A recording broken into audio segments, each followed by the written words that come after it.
The world was not ready for this. No headlines predicted it. No media outlet could have imagined the thunderstorm that followed.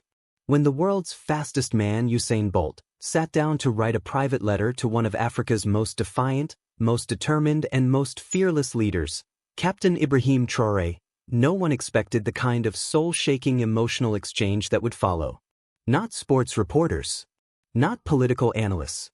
Not even the millions who admired both men for completely different reasons. But something happened. Something rare. Something raw. A Jamaican legend who had once sprinted past every limit life set before him poured his heart out to a Burkinabe revolutionary who refused to kneel before global injustice. And what Ibrahim Traoré wrote back. It wasn't just a reply. It was a thunderous response that touched something ancient and real in every African, every fighter, every forgotten soul around the world. This is the letter from Usain Bolt to Ibrahim Traoré. Dear Captain Ibrahim Traoré, I do not know if this letter will ever reach your hands. But I believe some words are too important to remain unsaid. I am writing to you not as the man who broke world records. Not as the sprinter they called lightning. Not even as a celebrity from the Caribbean. I write to you as a black man, a son of the African diaspora, a witness of our collective struggle. Brother, I have watched your rise. Not from the front row. Not from luxury. But from silence. From that place where we observe, quietly, who still has the courage to defy the storm. And I saw you. Standing. Determined. Daring to say what too many are afraid to say. You remind me of the voices we lost. Of Thomas Sankara. Of Patrice Lumumba. Of Steve Biko. And yes, even of Marcus Garvey, the fire of Jamaica. You remind me that even in a world drunk on submission and compromise, there are still some men who choose principle over comfort. Some men who would rather walk alone than run with cowards. Captain, what you are doing is not just for Burkina Faso. It's not just for West Africa. It is for the soul of Africa. For every young boy who was told to bow, you say, stand. For every girl who was told she had no place in history, you say, lead. And yet I know the weight on your shoulders must be enormous. You carry a nation bruised by history. You confront forces that hide behind smiles, but whisper betrayal. You walk into meetings where every handshake is a trap. But still, you walk. And so I had to write, to let you know, you are not alone. Not in spirit. Not in blood. Not in struggle. When I sprinted on the world stage, I knew that I carried more than my body. I carried the flag of a small island, yes, but also the hopes of every black child watching. And you carry something even deeper. You carry us. So I write this with no request. No expectation. Just respect. And a reminder. Run your race, brother. And know that even those you cannot see are running beside you. One love. Usain Bolt. The response from Captain Ibrahim Traoré. Brother Usain, I received your words with silence. Not because I did not know what to say, but because I needed to feel every sentence. Your letter reached me not like a message, but like thunder. Like the echo of ancestors reminding me that I am not alone in this long, hard battle. I read your words as the sun set behind the horizon of Ouagadougou, and I thought, how strange is fate, that a man who once ran faster than any soul on earth would slow down just long enough to speak to me with such depth. You do not know how much that means. But allow me to try and explain. Usain, there are nights I cannot sleep. Nights when betrayal knocks at my door cloaked in diplomacy. Nights when the weight of 1,000 wounds presses against my spine. We are building something here, something sacred. Not just roads or schools or new policies. We are building dignity. We are reconstructing memory. We are refusing erasure. But it comes at a cost. Every time I speak, there are whispers in foreign capitals. Every time I stand firm, there are plots written in ink that flows like poison. And every time I breathe, I am reminded that our enemies do not rest. But your letter, brother, it was a torch in the night. A reminder that what we do here echoes beyond borders. That a son of Jamaica, a sprinting soul of thunder, saw in me not just a soldier, but a servant of truth. You spoke of Thomas Sankara. He was the heartbeat of this land. His blood still speaks from the dust beneath our boots. And when I feel fear, I hear him. When I feel tired, I hear him. I will hear you too. Know this, your words will be preserved. Not in gold, but in the pages of our struggle. Your letter will be read to children who must know that Jamaica and Africa are not strangers, but long-lost family. And to you, I make a promise. As long as I breathe, as long as my boots touch this soil, I will protect the flame you helped reignite in me. I will carry it. I will honor it. I will never run from the fight. Because just like you once ran with lightning, I now walk with fire. One people, one struggle, one future. Captain Ibrahim Traoré, President of the Transition, Burkina Faso. What followed next left the world breathless. Usain Bolt did not post a tweet. He did not call a press conference. He did not run to the cameras like so many public figures do. Instead, he boarded a flight, quietly, humbly, from Kingston to Ouagadougou. No entourage. No spotlight. No fanfare. The man the world once called lightning touched down in the Sahel with no sneakers on, no medals in sight, only purpose burning in his heart. And when he walked through the humble entrance of the transitional presidency in Burkina Faso, and his eyes met Captain Ibrahim Traoré's for the first time, what happened next was not political. It was spiritual. This is the moment they met, an unwritten dialogue between souls. Usain Bolt stepped forward slowly, his hand on his heart. Ibrahim Traoré rose from his seat, not as a president, but as a brother, and did the same. No words. Just a silence so full it screamed of everything the world had stolen from them. Two sons of the black struggle. One from the Caribbean hills that once knew slavery's lash. One from the red earth of a land that buried warriors who refused to kneel. Two men shaped by different winds, but stirred by the same storm. And then, finally, words came, soft at first. I didn't come here as a guest, Traoré, Usain said, voice trembling slightly. I came to remember who I am. The room froze. Back home, they call me a legend. A world icon. But none of that ever healed the brokenness in me. Because the faster I ran, the more I was haunted by the question, what am I running from? I thought it was poverty, or expectation, or failure. But now I see, I was running from silence. The silence of our people. The silence of our history. The silence the world imposed on us while we danced for their entertainment. But you stopped running. You turned. You faced the storm. And you dared to shout. He paused, voice shaking. And for the first time in my life, I felt like I wasn't alone. Not just as Usain Bolt, but as a man with African blood. A man looking for home. Ibrahim walked toward him, placed a hand on his shoulder. You are home. And let me tell you something the world doesn't want us to know, Usain. They made us believe that freedom looks like wealth. Like applause. Like trophies. But it doesn't. Freedom is found in the moment you stop begging for acceptance and start fighting for truth. Even if it costs you everything. When I was younger, I watched you run and I thought, there goes a man who has defied gravity. But now I see, it was never just your legs. It was your spirit. A spirit chained by history but unbroken by time. That same spirit lives in every African, every Jamaican, every Haitian, every black child born under the shadow of stolen glory. He looked Bolt in the eyes. But we are reclaiming it. With fire. With dignity. With truth. And now, with unity. They sat for hours. No cameras. No advisors. No translators. Just truth. Usain told him about the silent pain of being cheered by the world, but never truly seen by it.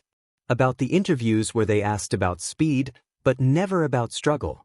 About being a black man loved for his brilliance, but never embraced for his blackness. Ibrahim told him about betrayal. How trusted allies sold out the dreams of Burkina Faso for a few handshakes in Paris. How soldiers cried when they had to fight not just enemies, but memories. How he wakes each morning ready to die, but chooses to live for his people instead. And then came the moment that changed everything.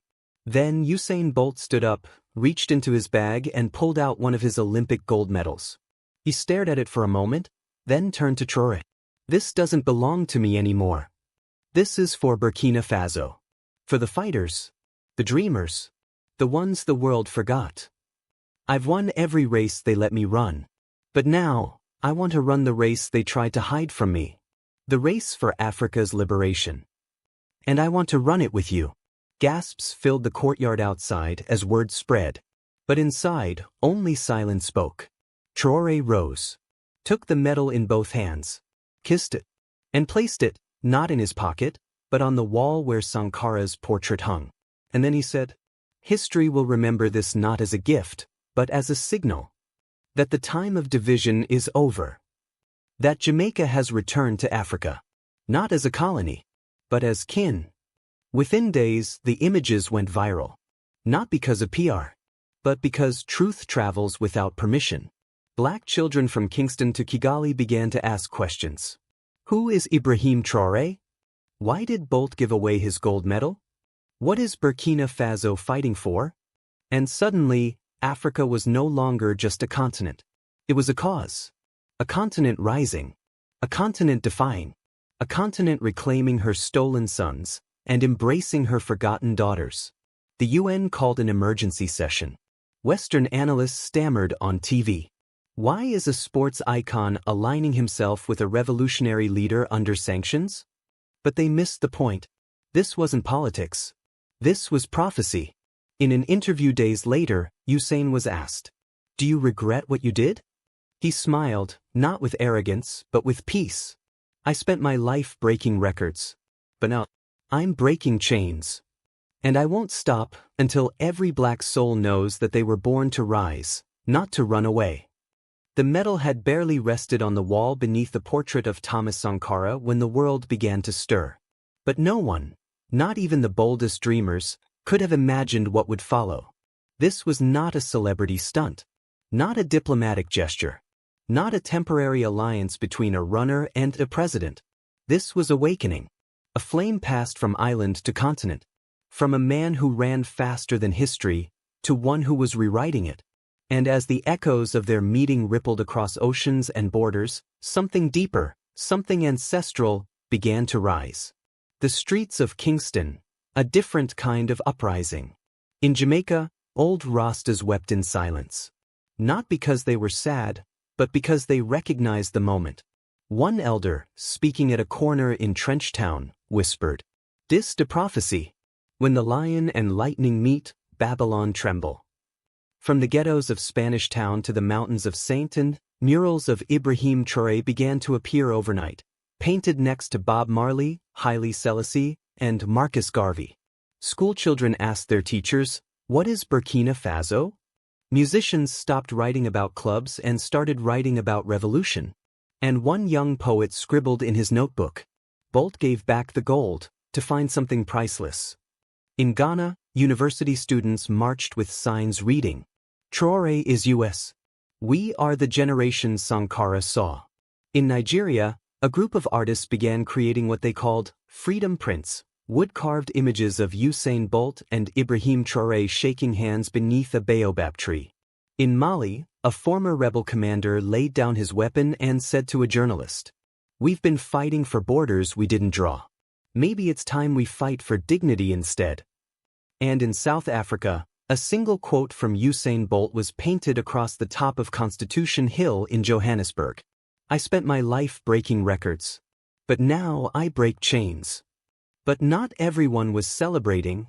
Washington called it troubling. Paris called it symbolic aggression. The IMF called it a cultural distraction from economic priorities. CNN asked, "Is Bolt being used by radicals?" But behind closed doors, fear was taking root. Because something had shifted. For decades, they had trained black excellence to exist only within lanes. In sports, in music, in fashion. But now, it was leaping the fences. And this time, it wasn't just Usain Bolt. Athletes, artists, teachers, Pan-African youth, exiled thinkers. They all began rising, not with fists, but with purpose. The letter that ignited the movement, from a teenage girl in Haiti. It was a short letter, written in Creole, translated by a teacher, and published by a small radio station.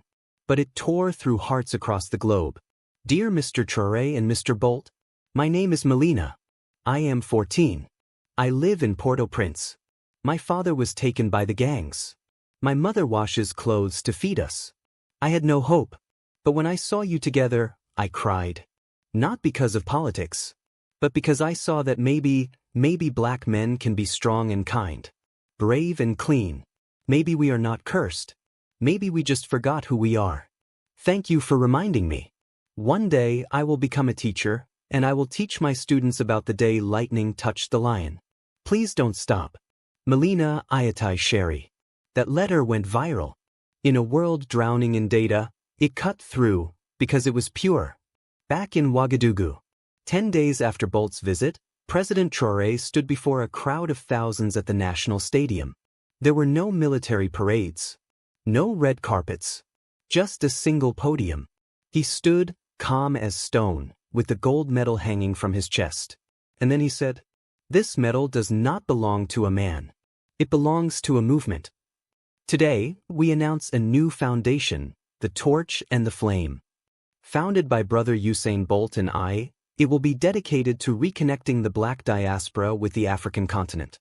Through education, through travel, through cultural resurrection, through history written in our own ink." He raised the medal to the sky. We are not lost. We are not scattered. We are not broken. We are waiting to remember. And with that, the crowd erupted. Not in noise, but in a single chant that rose like thunder. Africa unite. Africa remember. Africa unite. Africa remember. A private message from Bolt to Traore, never meant to be published. It leaked through a staffer. But the world read it, and the tears it brought proved it was meant to be seen. Brother Ibrahim, they will come for you. I know that now. They will try to smear you, to isolate you, to turn even our own people against you. But I want you to remember something, even in your darkest night. You lit something inside of me that even the stadiums could not. If they try to silence you, I will speak. If they try to erase you, I will remember. If they try to bury you, we will become the forest that grows over their lies. From this moment forward, I am not an athlete. I am a servant of the truth. And I am not afraid. One love. And so a new day began. Not in noise, but in resolve. A runner had stopped to listen. A soldier had opened his arms. And together, they began not a revolution of guns, but of spirit. History does not always announce itself with headlines. Sometimes, it enters like a whisper. A letter from a girl in Haiti. A medal hung beneath a martyr's portrait. A handshake between two sons of Africa, one born beneath palm trees, the other beneath gunfire. What began as a quiet gesture between Usain Bolt and Ibrahim Traoré has now become a storm of awakening. The colonizers are watching. The elites are trembling. But the people, the real people, are rising. This is no longer about one man or one medal. This is about a scattered people remembering their rhythm. It's about a runner who stopped, so others could start. It's about a soldier who dropped his fear and picked up his truth. The chains are rattling. The drums are calling. The future is no longer a question. It is a declaration. The world thought this was about politics. They were wrong. This is about identity. This is about dignity. This is about coming home. And home is calling.